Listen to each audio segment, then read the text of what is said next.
Welcome to a very special edition of This Week in Missouri Politics. As you can see, we're not in our normal studios in St. Louis. We're broadcasting from the state capitol in Jefferson City, and we're joined by the man that's been in the headlines more than any other person in Jeff City this session, Senator Bob Onder. Great Senator, to see you, Scott. Thank you so much for welcoming us to your office here in the Capitol, and welcome you. back to This Week in Missouri Politics. Oh, it's great to be back. I'm very interested to just ask you, with SGR 39, the thing that's been discussed, everybody's tried to define it. You're the person that authored it. Tell us what you were trying to do with SGR 39.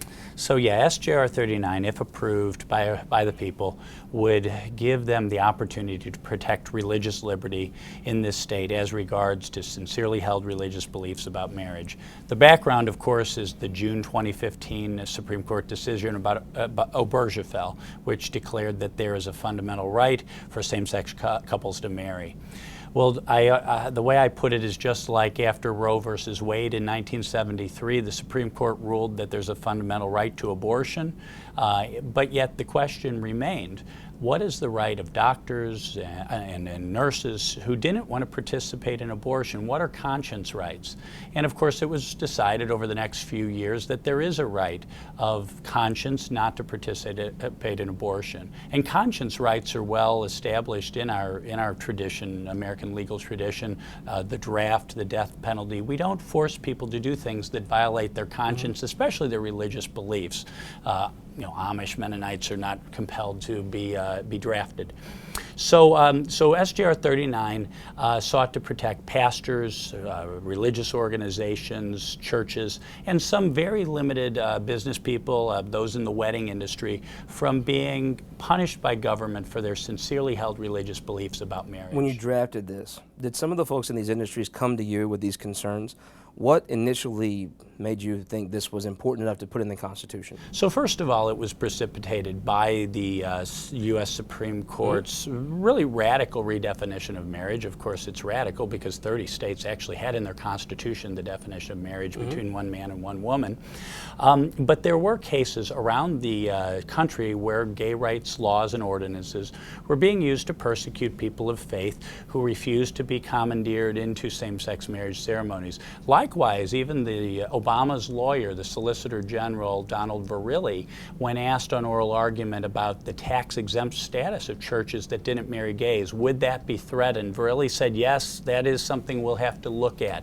And there are universities that have had their accreditation threatened by the state because of their position. You think one of the main reasons why this was a challenge is because there's no one in Missouri that's been affected negatively by this yet? I think that's right. We were trying to get ahead of it so that Missourians wouldn't be punished, wouldn't be punished the way, say, Melissa Klein in Oregon, who refused to be compelled to use her services as a baker to participate in a same-sex wedding. She was sued $135,000 by the state of Oregon and literally sued out of business. She and her husband lost their business and are in bankruptcy because she refused to violate her religious conscience. You're right, Scott. We didn't have a case like that in Missouri to point to, and that's part of the challenge. Do you believe that in the interim, in the 7 months, that if there's a person who earnestly is in the church directory, who has a tax statement where they've tithed, that was classy, that tried to encourage this couple to go to other florists or bakers, and they get sued and they come to Jeff City, I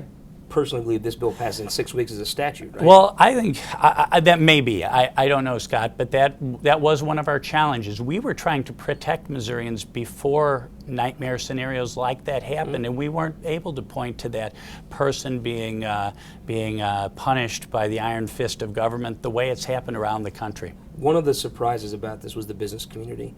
Big surprise. You're known as one of, if not the biggest supporter of business causes in the state Senate. Were you surprised? Yeah, I received the Freshman of the Year award from the Missouri Chamber of Commerce for my pro-business stands. I'm a limited government, economic liberty, pro-economic development Republican.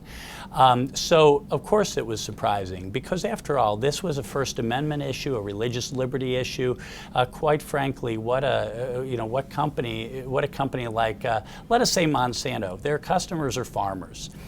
Their customers in Missouri are the 100,000 farmers who are members of the Missouri Farm Bureau. That Farm Bureau endorsed my amendment, and yet Monsanto was one of the biggest opponents to my bill. So that was a big surprise, Scott, and of course a big disappointment. So kind of looking behind the scenes on this, it looked to people that observed the Capitol that either some of the supporters of this didn't communicate with the business community, or the business community didn't communicate with the supporters of this effort. I noticed in the Senate there was very little opposition from the business community. It all kind of came after the filibuster, and in the House.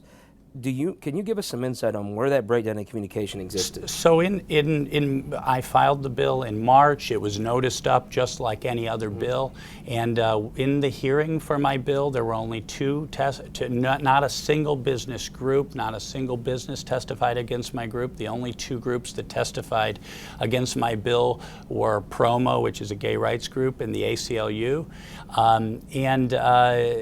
And we did have some discussions with the Missouri Chamber, AT&T prior to the bill, but really not very much. And honestly, the couple of reservations that the Chamber expressed were pretty tepid and not well founded. And so it was disappointing when you're not engaged early in the process and then they sandbag you later in the process. That was disappointing. The 40-hour filibuster Yes. ends in a PQ. Yes. Most view that as a failure of the Senate when they can't come to a compromise. Looking back on that, can you give our viewers any insight into the negotiations that went on behind the scenes? Well, I would say about the PQ in general, we in the Missouri Senate, I think more than in most legislatures, give the minority party a very free rein in free and fair debate. By and large, the filibuster is very much respected. The minority party is given almost always unlimited time to debate and express their view, given the opportunity to negotiate.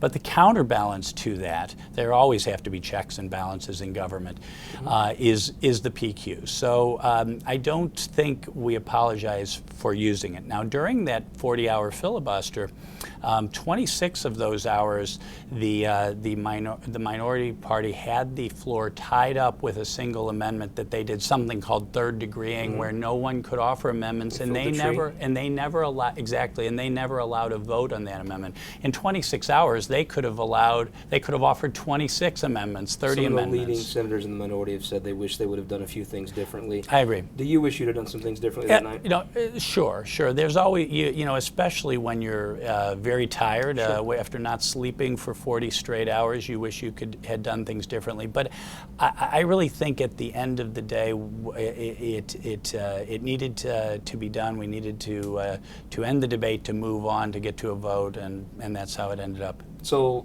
last question on this. The business community has opposed something you've done. You're one of their biggest defenders and promoters. They're some of your biggest supporters. Absolutely. However the end of this issue is, whether it's back next session, whether it's done and wrapped up, will you be able to come back together with the business community and join on the 99.9% of things you work on now? At the hearing on the House side, Lieutenant Governor Kinder was asked the question, what do you make about the business opposition to this bill? Of course, Peter Kinder was a big supporter of SJR 39, and he said, I reserve the right to disagree with my friends. So I'm sure I'll be working with my friends in the business community on many other issues, the rest of this session and the next session as well. Great. Well, we'll be right back for a second part. Instead of an opinion maker panel, we're going to dig into some of the other issues in Missouri politics with Senator Onder. But first, we'll leave you with this week's leading Missouri economic indicators.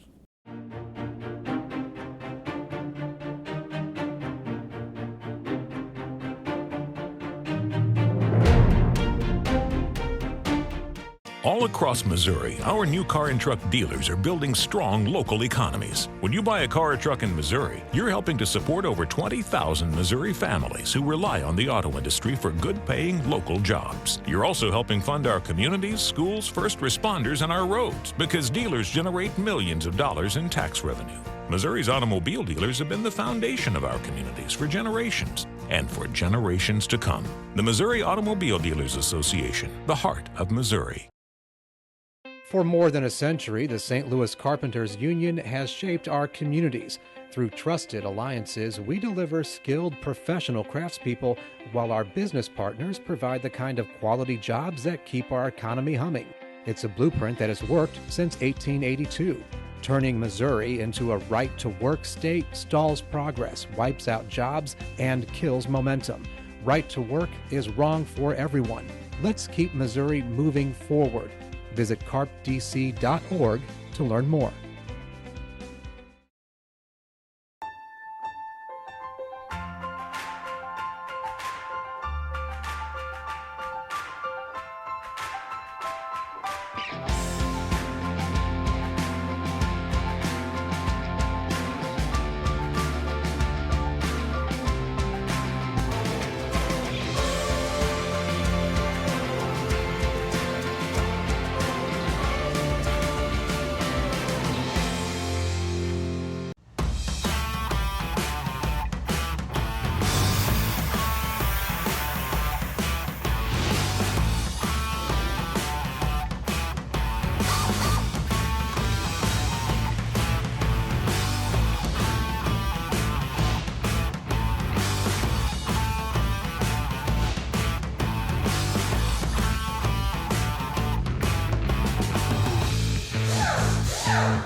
welcome back. We want to now point to, we were just talking in the last segment about the business community and your deep Yes. relationship with them. Let's talk about some of the stuff you're doing this session Right. with the business community. Right. TIF reform was one of the things we'd mentioned? Yeah, one of the things I'm working on with the business community, as well as the counties, the school districts, a number of different stakeholders in the St. Louis metro area, is on TIF reform. As you know, Scott, TIFs started as tax increment financing, started as a well-intentioned economic development tool, where a portion of an increase in tax revenue of a project could be dedicated toward the costs of doing that project. And in theory, that's a great idea. The idea was to redevelop blighted areas in the inner city. And what's turned out it's evolved into, degraded into over the years, is a way of moving retail around rather than the original purpose of redeveloping blight. So I filed a TIF reform bill this year. Has bipartisan support. Sure. I've worked with Senator Gina Walsh on that. Senator Andrew Koenig is my sponsor in the House. The House seems where that's normally been the graveyard for these bills. They seem receptive this session. They have been, and they've already passed it by an overwhelming margin. On this side of the building, I've worked with Senator Walsh on this bill. She's been a champion of it in the past. Back in the day, Senator Steve Ailman, now our county executive, worked with some of the Democrat members on the issue as well. Andrew Koenig points out that Walmart has used TIFs to move Walmarts 3 times down Manchester Road in his district. Now, what that does is not just a waste of resources, but in the St. Louis metro area, it's taken $5.8 billion over the last 2 decades away from our school systems, our ambulance districts, our fire districts, and really without appreciably increasing jobs or economic development. So the bill would bring TIFs back to their original purpose, where if municipalities overruled the TIF commission, there could still be a TIF, but it would just be to bring the property back to greenfield condition. In other words, to remediate the blight, but not to be used for other costs of the project. You've been a leader on some legislation that's kind of neat. When you think about serving in the legislature, when you were in the House, who would have ever thought an Uber would exist? I mean, it didn't exist. No, it didn't. Talk about the legislation you're doing regarding regulating Uber. Yeah, so right now, taxis in most of the big cities in our state and in our country are regulated by these archaic systems of taxi cab commissions that issue licenses or medallions. It's really a very, very regulated monopoly in which competition is really strictly stifled. Uber and Lyft have just revolutionized the transportation industry, where I think a lot of your listeners have probably used Uber or Lyft. You get on your phone, Have you used Uber? I've used it, yeah. You get on your phone, you ask for a driver, and the driver on the other end gets matched up with you. And this is a tremendous gain for the consumer. It's generally is less expensive. It's more convenient. It's really not that much a threat to the taxi cab drivers, because by and large there is a shortage of taxis. Well, don't you think the taxi cabs probably begin to be more like Uber? Yeah, and in fact they are already starting to do that. They're developing their own apps, so the Uber-like apps, and so exactly. So it creates better customer service. The consumer wins, and in addition, Senator Nasheed, Senator Chappelle Nadal, both Democrats, see that as a great opportunity for employment gains in their community, where some of their constituents can work part-time as Uber or Lyft drivers. So it's really estimated that this can create over 10,000 generally part-time jobs in the state of Missouri and really give people economic opportunity. So a couple other issues before the legislature. The Senate has on the calendar, rising up towards the top, a bill that would redefine how the energy sector is regulated in the state. Yes. Where's that bill at, and does it pass? Yeah, so that is a very that's a very big, very complicated. Could be the most bill. complex bill of the session, right? There's no question, and it just came out of committee 2-3 weeks ago. I think it's on like its 9th iteration, and it's aimed to balance a number of interests. It's aimed to kind of take care of the issues that Noranda has with the declining aluminum prices and Noranda being in bankruptcy. Of course, Noranda is the biggest customer of Ameren. It's aiming to establish a fair rate-making structure with caps, at the same time balance the interests of consumers and electrical utilities. And I think it has strong supporters, but it also has strong opponents. I think anytime you have 10 days left in session and those sort of interests competing, I'm not sure it gets across the line, Interesting. Scott. You know, we hear a lot about trade deals, and Donald Trump's brought a lot of that to the fore. Yeah.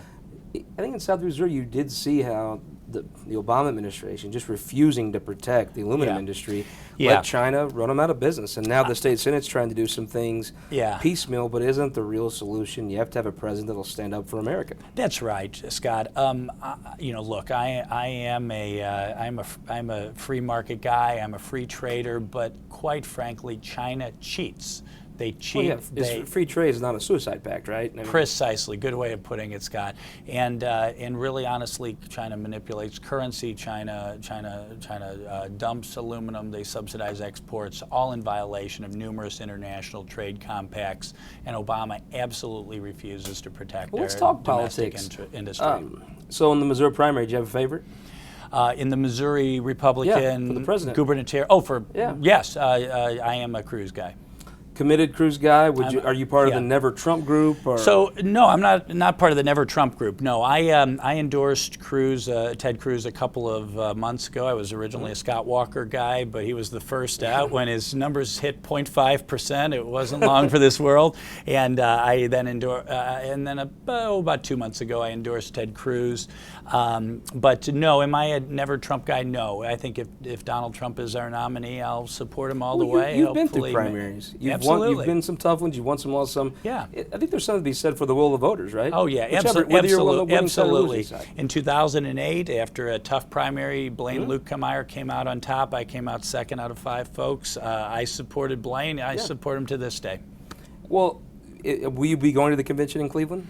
I think I probably will be. That'll be determined on Wednesday at the Congressional District Convention, but I will be on a slate for that convention. Oh, as a delegate? As a delegate. Oh, wow. Yeah. So if they get there and Trump looks like he'll have the most delegates by a decent margin, right? But he doesn't quite get there, right? What happens? So what will happen is the same thing that has happened 5 or 6 times in the history of the Republican Party. That there will be an open convention. Now, Donald's a pretty good deal maker, so if he's 50, 100 votes short of 1237, I think he could very well make the deal to make up the difference and become the nominee, even though he doesn't win on the first ballot. As you know, of course, the delegates are committed on the first ballot. Is the second congressional district committed to Trump or to Cruz, or is it split? So second and third are both committed to. I live in the third, so the second and third are both committed to Trump on the first ballot. You know, in 1960, of course, you remember Seward's Folly, the Alaska Purchase. William Seward went into the convention with the majority of delegates. So on the first round, Seward won, but didn't get his magic number. Second round, electing someone other than the leader going to the convention. Well, in 1960, the third round was won by Abraham Lincoln. There's never been the rule that the person with the plurality of delegates is automatically the nominee. The closest we've come in recent history is that Jerry Ford in 1976 went into the convention without the majority, or I don't know what the number was back then, but today is 1237, and Ronald Reagan did his best to beat him out. Didn't quite make it. One thing Trump's done is brought new people into the Republican Party. He has. I mean, just the numbers show new people have pulled the Republican ballot. Do you think that the caucus structure, a little bit like Florida, right? The voting system in Florida was fine until it was razor thin, and that showed some problems. With it being this close, do you think this caucus system's a little cumbersome and maybe outdated? Well, there's no question. The caucus system is hard for the average voter to understand. That's for sure. Why not make it easy? Yeah. I think it could use some revamping, but it has been, well over 100 years that we have had this system of delegates from caucuses selecting nominees. But I think it needs to be revisited. Scott, Maybe an I would agree. Uberization of the caucus There system. you go. Maybe so. Maybe we could do it from our smartphone apps. Let's talk about the governor's race, some of these statewide races. Yeah. The governor's race, who are you supporting?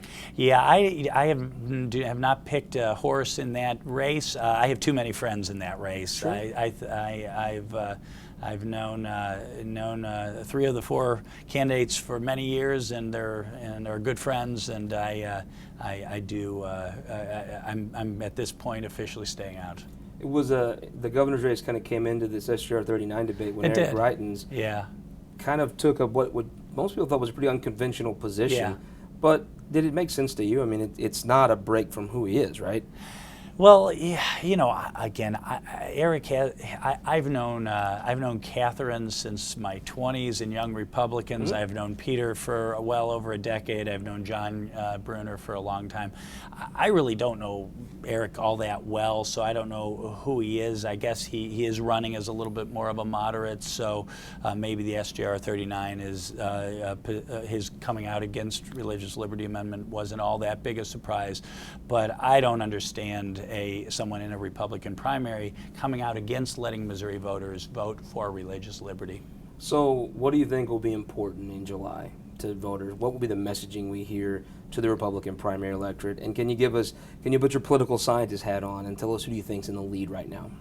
In the primary for governor, in yeah. the primary for governor, I think probably you can never estimate the importance of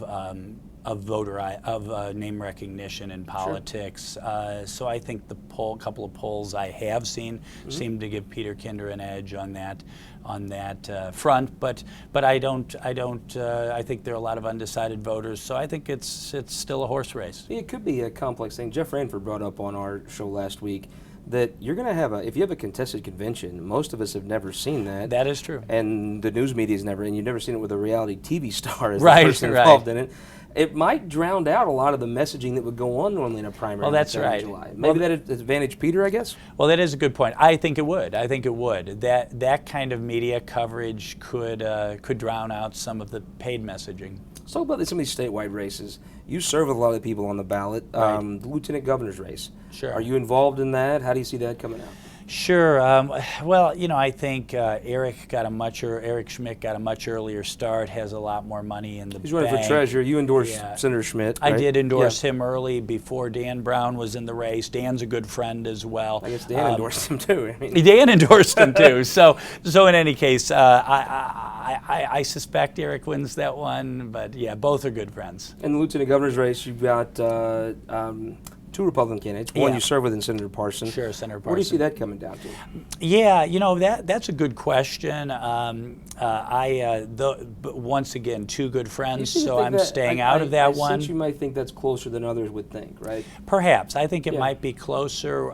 Once again, in these down ticket races, in a year where there's so much other media noise going on, it might come down to Mike Parson having been a longtime public servant, having more name The ID. right to farm stuff's got to help. The right to farm stuff. He's traveled the state just a couple of years ago. So I would, if I had to handicap it, I would bet Parson. But I think Bev Randles is running a good race too. I haven't made an endorsement in that one either. Both are good friends. AG's race.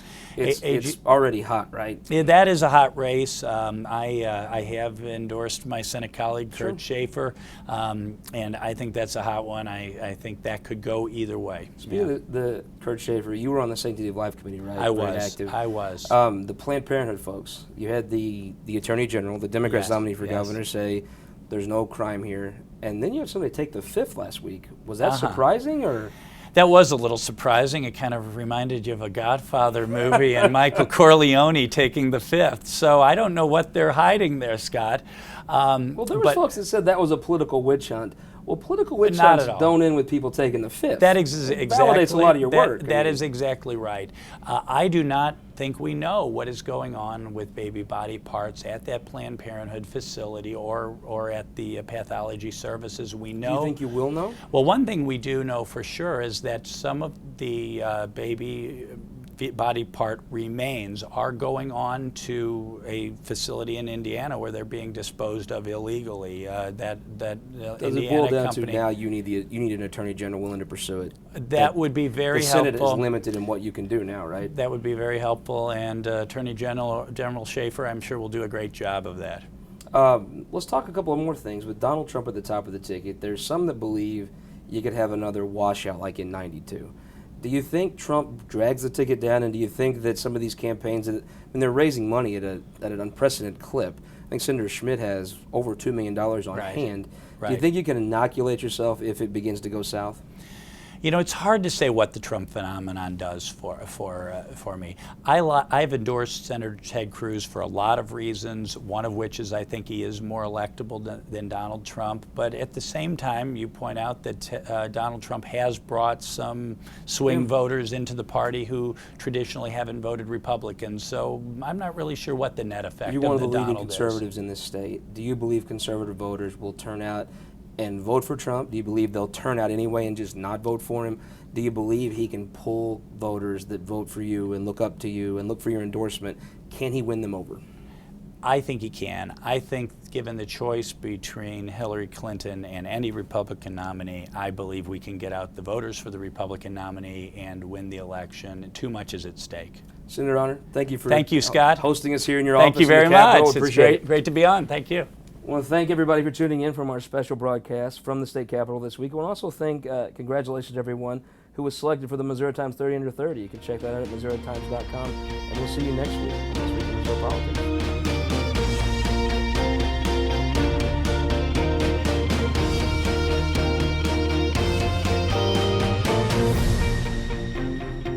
This Week in Missouri Politics, brought to you in part by Sterling Bank.